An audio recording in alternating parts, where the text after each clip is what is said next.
रामपुर गांव में एक बहुत ही क्रूर और अत्याचारी जमींदार रहता था। वह गरीब किसानों की मजबूरी का फायदा उठाया करता था। एक दिन जमींदार के पास एक किसान आता है। मालिक, आज मेरी पत्नी की तबीयत बहुत खराब है। कृपया करके मुझे 1,000 रुपए उधार दे दीजिए। मैं आपकी खेती करके काम करके चुका दूंगा। नहीं नहीं बुद्धूराम, मैं तुम्हें पहले पैसा नहीं दे सकता। अगर पहले पैसा चाहिए तो कुछ मेरे पास गिरवी रखो और पैसे ले जाओ। लेकिन मालिक, मेरे पास तो गिरवी रखने के लिए कुछ नहीं है। ना ही खेत है, ना ही कोई जेवर है। तभी जमींदार बुद्धूराम से कहता है। क्यों झूठ बोल रहे हो बुद्धूराम? तुम्हारे पास एक सुंदर सी गाय है ना, तुम उसे गिरवी रख दो और पैसे ले जाओ। जब तुम्हारे पास पैसे आ जाए तो हमें पैसे देकर गाय ले लेना। ठीक है मालिक, आप हमारी गाय को गिरवी रख लीजिए और हमें 1,000 रुपए दे दीजिए। फिर जमींदार बुद्धूराम को 1,000 रुपये दे देता है और पैसे लेकर बुद्धूराम वहां से चला जाता है। जमींदार बहुत ही घमंडी और अत्याचारी आदमी था, जो गरीब किसानों को अपने पैसे के ब्याज के नीचे दबकर सताता था। उसी गांव में रामू नाम का एक किसान रहता था, जो बहुत ही मेहनती और दयालु था। उसके पास एक छोटी सी जमीन का टुकड़ा था, जिसमें रामू दिन रात मेहनत किया करता था। अरे रामू बेटा, थोड़ा आराम कर लिया करो। तुम अपने खेतों में बहुत मेहनत करते हो। तुम्हारी तबीयत खराब हो सकती है। हाँ श्यामू काका, क्या करूं? बिना मेहनत के कुछ होगा भी नहीं। हाँ रामू बेटा, तुम्हारी इसी मेहनत से ही तुम इस छोटी सी खेत के टुकड़े में भी दोगुना फसल उगाते हो। चलो बेटा, शाम हो गई है, मैं अपने घर चलता हूँ। यह कहकर श्यामू काका अपने घर चले जाते हैं और थोड़ी देर बाद रामू भी अपने घर चला जाता है। रामू अपने घर में अपनी बूढ़ी माँ और पत्नी रीना के साथ रहता था। रामू की माँ की तबीयत हमेशा खराब रहा करती थी। उनके घर का सारी बोझ रामू पर ही था। माँ, आज तो आपकी खांसी की सिरप खत्म हो गई है ना? मैं अभी लेकर आता हूँ। नहीं बेटा, आज रात हो गई है, तुम कल ले आना। रामू सुबह उठकर माँ की खांसी की सिरप ले आता है। सुनो रीना, मैं माँ का सिरप ले आया हूँ। तुम माँ को समय से सिरप पिला देना। आप चिंता मत कीजिए, मैं माँ को समय पर सिरप पिला दूंगी। रीना देखो, आज का मौसम कितना अच्छा है। क्यों ना हम अपने खेतों में धान के बीज बो दें। आप सही कह रहे हो जी, आज मौसम सही है, तुम खेतों में धान के बीज बो दो। फिर रामू अपने दोनों बैलों को लेकर खेतों की तरफ निकल जाता है। चलो चलो हीरा मोती, आज यह पूरा खेत जोतना है और खेतों में बीज भी बोना है। रामू कुछ ही घंटों में पूरा खेत जोत देता है और धान के बीज भी बो देता है। और कुछ ही दिनों में रामू के खेतों में अच्छी धान की फसल हो जाती है। अरे वाह रामू भाई, तुम्हारे खेतों में तो हर साल के मुकाबले इस साल भी अच्छी धान की फसल हुई है। हाँ लखन भाई, यह ईश्वर का आशीर्वाद है कि हर साल हमारे खेतों में धान की अच्छी फसल होती है। और उधर यह बात जमींदार को अपने नौकर से पता चलता है, तो जमींदार अपने मन में सोचता है। मुझे रामू को किसी तरह अपने काम पर बुलाना ही पड़ेगा, क्योंकि रामू एक मेहनती और कुशल किसान है। उसको हमारे खेतों में काम करने से हमारे यहाँ दोगुनी फसल होगी और हमें बहुत लाभ मिलेगी। लेकिन रामू हमारे पास काम करने आएगा क्यों? कोई बात नहीं, मेरे पास एक उपाय है। क्यों ना रात को मैं उसकी सारी धान की फसल जला दूं। फिर वह लाचार होकर मेरे पास काम करने आएगा। हाँ, यही सही रहेगा। मैं आज ही रात को रामू की फसल जला दूंगा। फिर शाम होने पर रामू अपने खेतों से घर चला जाता है। और फिर जैसे ही रात होती है, जमींदार हाथ में मशाल लेकर रामू के खेत में आ जाता है। अरे वाह रामू, तुम्हें मानना ही पड़ेगा।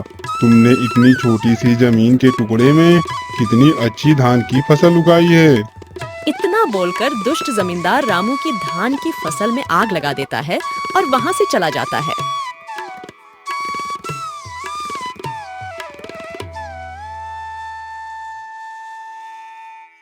अगले दिन सुबह होने पर रामू धान की फसल काटने के लिए खेत में चला जाता है और अपने खेत का नजारा देखकर रामू हैरान हो जाता है। हाय रे मेरी फूटी किस्मत, हे ऊपर वाले, ये मेरे साथ तूने क्या किया? मेरी फसल को जला दिया। पता नहीं मेरी फसल को किसने जलाई होगी। अब मैं क्या खाऊंगा और मैं अपनी पत्नी और बूढ़ी माँ को क्या खिलाऊंगा? रामू बेचारा रोता हुआ अपने घर आ जाता है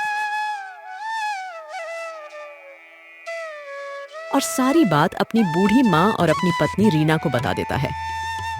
रामू बेटा, तुम चिंता मत करो, भगवान के ऊपर भरोसा रखो, सब ठीक हो जाएगा। नहीं माँ, अब क्या ठीक होगा? हमारी धान की सारी फसल तो जल चुकी है। रामू बेटा, तुम चिंता मत करो, तुम मदन लाल जमींदार के घर चले जाना, वो तुम्हें कोई ना कोई काम जरूर दे देंगे। फिर सुबह सुबह रामू जमींदार मदन लाल के यहाँ जाता है। मालिक, मैं बहुत परेशान हूँ, कृपया करके मुझे अपने यहाँ काम पर रख लीजिए। फिर रामू जमींदार मदन लाल को अपने साथ घटी सारी घटना बता देता है। तब जमींदार मन में सोचता है, चलो मेरी तरकीब काम कर गई। आखिर ये रामू मेरे पास काम के लिए आ ही गया। चलो मैं इसका अब दोगुना फायदा उठाऊंगा। फिर जमींदार मदन लाल रामू से कहता है, रामू, मैं तुम्हें काम पर तो रख लेता, पर हमारे पास अभी कोई काम नहीं है। तुम वापस अपने घर चले जाओ। जब मेरे पास काम होगा तो मैं तुम्हें बुला लूंगा। नहीं नहीं मालिक, ऐसा मत कहिए। आप तो मेरी मजबूरी जानते ही हैं। अगर मुझे कोई काम नहीं मिला तो मेरी बूढ़ी माँ और मेरी पत्नी भूख से मर जाएंगी। रहम कीजिए मालिक, रहम कीजिए, मुझे अपने काम पर रख लीजिए मालिक। फिर जमींदार मदन लाल अपने मन में सोचता है, अरे वाह, जैसा मैंने सोचा था हूबहू वैसा ही हो रहा है। यही मौका है कम पैसे में ज्यादा काम करवाने का। फिर जमींदार मदन लाल राजू से बोलता है, अच्छा ठीक है रामू, मैं तुम्हें काम पर तो रख लूंगा, लेकिन मेरे पास अभी काम नहीं है। लेकिन फिर भी मैं तुम्हें काम पर रख लूंगा, लेकिन मेरी एक शर्त है। कैसा शर्त मालिक? रामू, मैं बाकी मजदूरों को 500 रुपए देता हूँ, लेकिन मैं तुम्हें केवल 250 रुपए ही दूंगा। तुम्हें मंजूर है तो कल से काम पर आ जाना। फिर रामू अपने मन में सोचता है, अरे ये क्या, केवल 250 रुपए ही? हे भगवान, क्या करूं? लेकिन यहाँ काम करने के अलावा कोई दूसरा रास्ता भी तो नहीं है। रामू बेचारा बहुत मजबूर था, इसलिए जमींदार की बात मान जाता है। ठीक है मालिक, मैं 250 रुपए में ही काम कर लूंगा। ठीक है रामू, तुम कल से मेरे खेतों में काम करने आ जाना। अब तुम अपने घर जाओ। फिर रामू नाराज होकर वहां से अपने घर चला जाता है। अगले दिन सुबह रामू जमींदार के यहाँ काम करने के लिए निकल जाता है। रामू जमींदार के खेत में पूरी लगन और ईमानदारी से काम करता है और देखते ही देखते रामू को 2 महीने बीत जाते हैं और रामू ने जमींदार के खेत में मेहनत और लगन से काम करके दोगुनी फसल उगा दी। यह सब देखकर जमींदार बहुत खुश होता है और अपने मन में सोचता है। अरे वाह, जैसा मैं चाहता था हूबहू वैसा ही हुआ। रामू ने मेरे खेतों में दोगुनी फसल उगा दी और वैसे भी रामू का अब कोई काम नहीं। मैं ऐसा करता हूँ, रामू की सारी मजदूरी देकर अपने काम से निकाल देता हूँ। रामू, ये लो अपनी सारी मजदूरी और अब से तुम्हें काम पर आने की कोई जरूरत नहीं। लेकिन मालिक, आप मुझे अचानक इस तरह काम से क्यों निकाल रहे हो? क्या मुझसे कोई भूल हो गई है मालिक? नहीं नहीं रामू, तुमसे कोई भूल नहीं हुई है, लेकिन अभी मेरे पास कोई काम नहीं है। अगर मेरे पास काम होगा तो मैं तुम्हें जरूर बुला लूंगा। लेकिन मालिक, आप मुझे काम से निकाल देंगे तो मैं भूखा मर जाऊंगा और मैं अपनी बूढ़ी माँ के लिए दवाई कहाँ से लाऊंगा?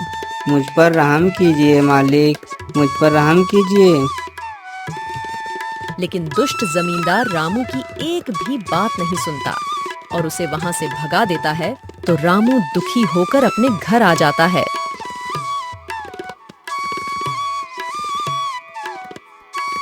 क्या हुआ जी, आज आप खाली हाथ आए हैं? आपको पता नहीं है कि घर में चावल और आटा खत्म हो गए हैं? रीना, मुझे माफ कर दो, मैं अब कुछ नहीं कर सकता। क्या हुआ जी, आप ऐसी बातें क्यों बोल रहे हो और आप इतनी परेशान क्यों हो? फिर रामू अपने साथ घटी सारी बातें अपनी पत्नी रीना को बताता है। अब तुम ही बताओ रीना, अब मैं क्या करूं? अब क्या काम करूं? किसके आगे हाथ फैलाऊं?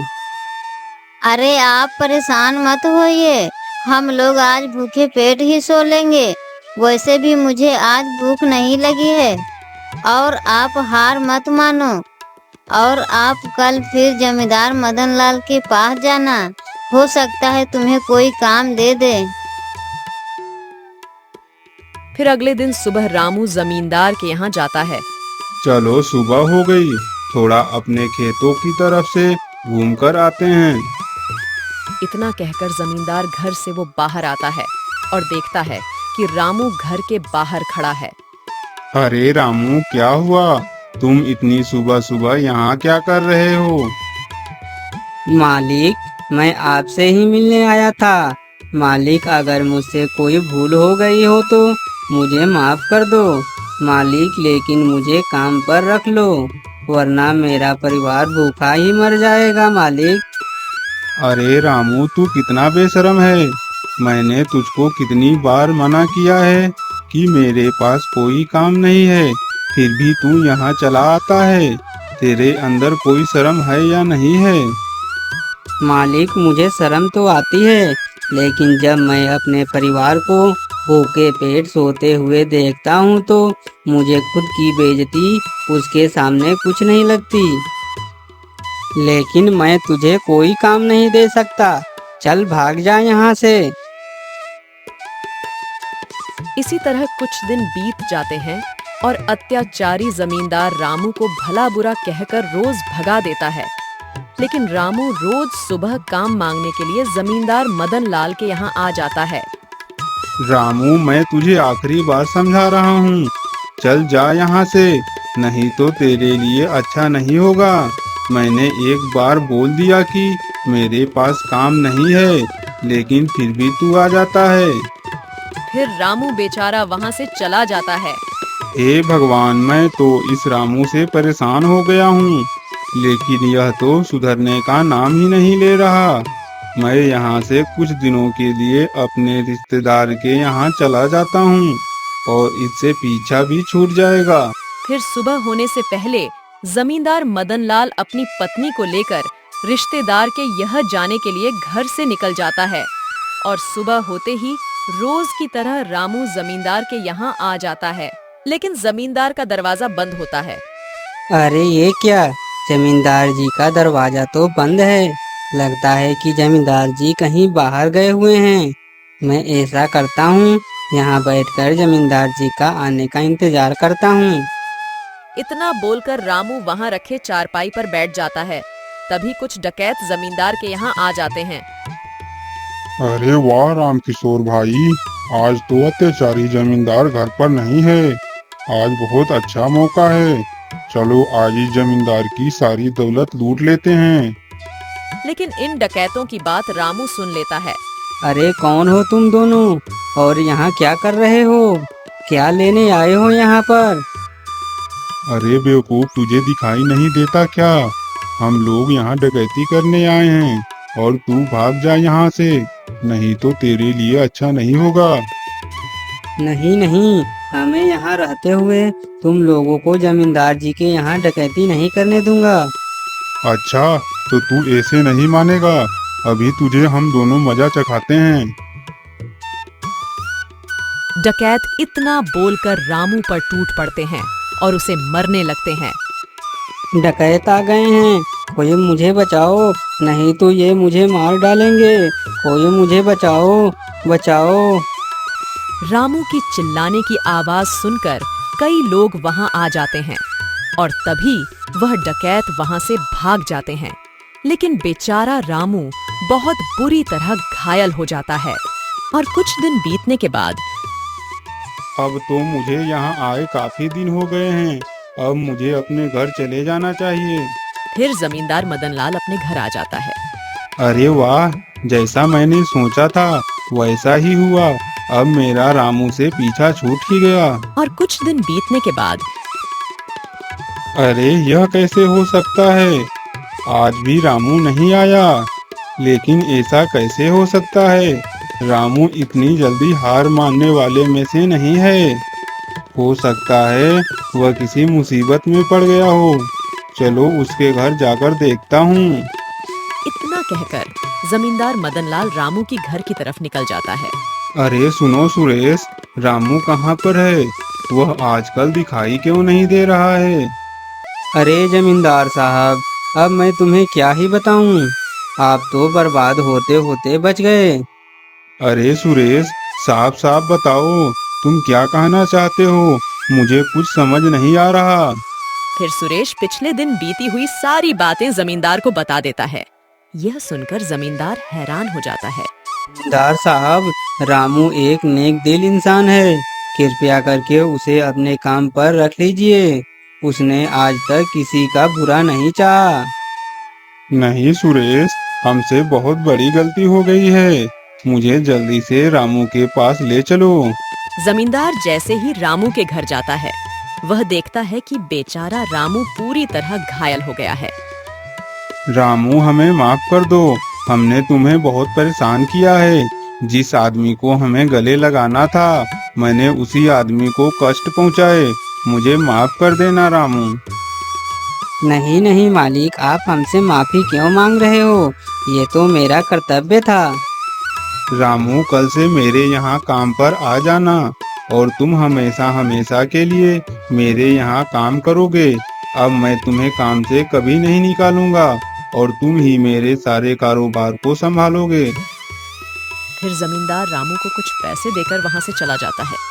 हमें इस कहानी से यह शिक्षा मिलती है कि किसी भी गरीब आदमी को हमें नहीं सताना चाहिए।